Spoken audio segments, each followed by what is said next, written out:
इसे सपनों का महल भी कहा जाता है। जो हमारे साथी जो आईएएस की तैयारी कर रहे हैं वो इसे सपनों का महल कहते हैं।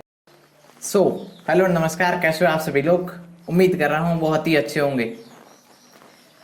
हमारी राज्य दर्शन की सीरीज काफ़ी समय से बंद थी, जो अब फिर से स्टार्ट होने वाली है। तो आप सभी का एक बार फिर से स्वागत है आप ही के अपने YouTube channel GK Mukesh Dewasi में। राज्य दर्शन की सीरीज हो चुकी थी शुरू, और गुजरात राज्य का एक वीडियो हमने अपलोड कर दिया था, और अब नेक्स्ट नए नए राज्य आते रहेंगे और उनके राज्य का हम राज्य दर्शन करते रहेंगे। अगर आप हमारे यूट्यूब चैनल पर अभी तक नए हो तो चैनल को सब्सक्राइब कीजिए और बेल आइकन को प्रेस कीजिए, जिससे आने वाले सभी वीडियो की नोटिफिकेशन सबसे पहले आप तक पहुंच सके। Welcome to Uttarakhand. हिमालय की वादियों में बसा ये राज्य बहुत ही प्यारा है, और इसकी जो प्राकृतिक सुंदरता है उसे हम शब्दों में बयां कतई नहीं कर सकते हैं। सन 2000 में इसकी स्थापना हुई थी।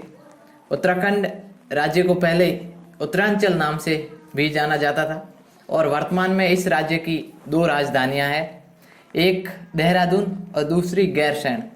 गैरसैंण को अभी हाल ही में ग्रीष्मकालीन राजधानी के रूप में घोषित किया गया है।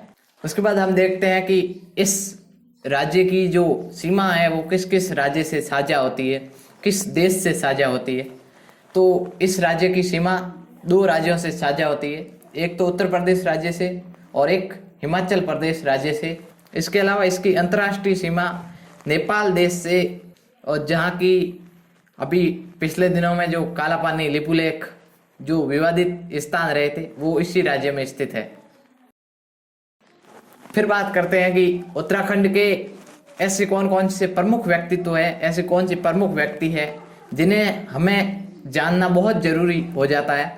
तो सबसे पहले नंबर पे आते हैं नित्यानंद स्वामी जी, जो कि पहले मुख्यमंत्री थे उत्तराखंड राज्य के, जो कि अपने आप में एक बहुत बड़ी बात है।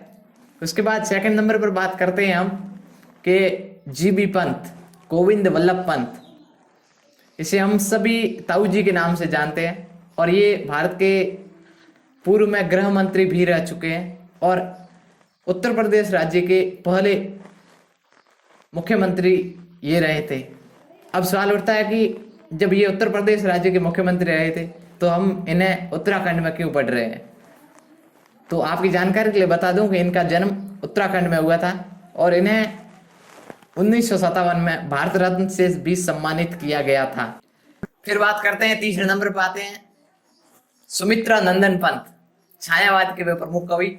छायावाद आज तक हमें समझ में नहीं आया, लेकिन जो हिंदी साहित्य के जो प्रमुख कवि है उनमें सुमित्रा नंदन पंत जी का नाम भी आता है। इनकी कई रचनाएं हैं जो कि बहुत प्रसिद्ध है।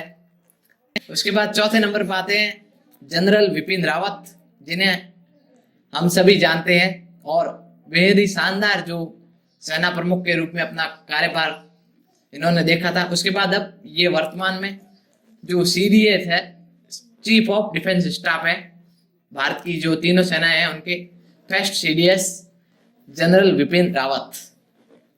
फिर बात करते हैं, पांचवें नंबर पर आते हैं अभिनव बिंद्रा जी, जो कि 2008 में जो बीजिंग ओलंपिक हुआ था उसमें शूटिंग में गोल्ड मेडलिस्ट थे भारत की तरफ से एकमात्र।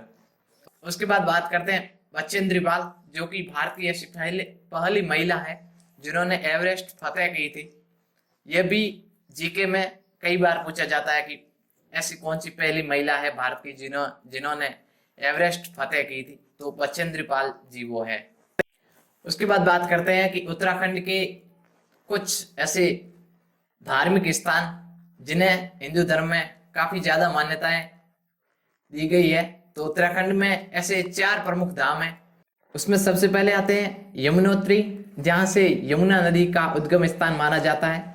और उसके बाद आता है सेकंड नंबर पर गंगोत्री, जिसे गंगा नदी का उद्गम स्थान माना जाता है। तीसरे नंबर पर आता है केदारनाथ, जो कि भगवान शिव का जो निवास स्थान है उसे माना जाता है। और चौथे नंबर पर आता है बद्रीनाथ। तो ये जो 4 प्रमुख धाम है उत्तराखंड के, इन 4 धामों से रिलेटेड उत्तराखंड राज्य की जो राज्य सरकार है वो 4 धाम यात्रा भी करवाती है। जो अगर आप उत्तराखंड जा रहे हो तो इन 4 धामों को जरूर देखा। फिर बात करते हैं 4 के बाद 5, उत्तराखंड के 5 प्रयाग। अब आप सोच रहे होंगे कि प्रयाग क्या होते हैं, तो आपकी जानकारी के लिए मैं बता दूं कि जहां 2 नदियां आपस में मिलती है वहां प्रयाग का निर्माण होता है। तो उत्तराखंड में ऐसे जो प्रमुख जो महत्वपूर्ण 5 प्रयाग माने गए हैं, जो कुछ इस प्रकार है। सबसे पहले अलकनंदा नदी और धौलीगंगा नदी का विष्णु प्रयाग बनता है। उसके बाद अलकनंदा नदी और नंदाकिनी नदी का नंद प्रयाग। उसके बाद अलकनंदा नदी और पिंडार नदी का कर्ण प्रयाग बनता है। उसके बाद अलकनंदा नदी और मंदाकिनी नदी का रुद्र प्रयाग बनता है। और अंत में अलकनंदा नदी और भागीरथी नदी का देव प्रयाग बनता है। और उसके बाद ये नदी गंगा नदी के नाम से जानी जाती है। उत्तराखंड में कौन कौन से नेशनल पार्क है? तो उत्तराखंड में कुल 4 नेशनल पार्क है, जो भी एग्जाम की दृष्टि से काफ़ी इम्पोर्टेंट है।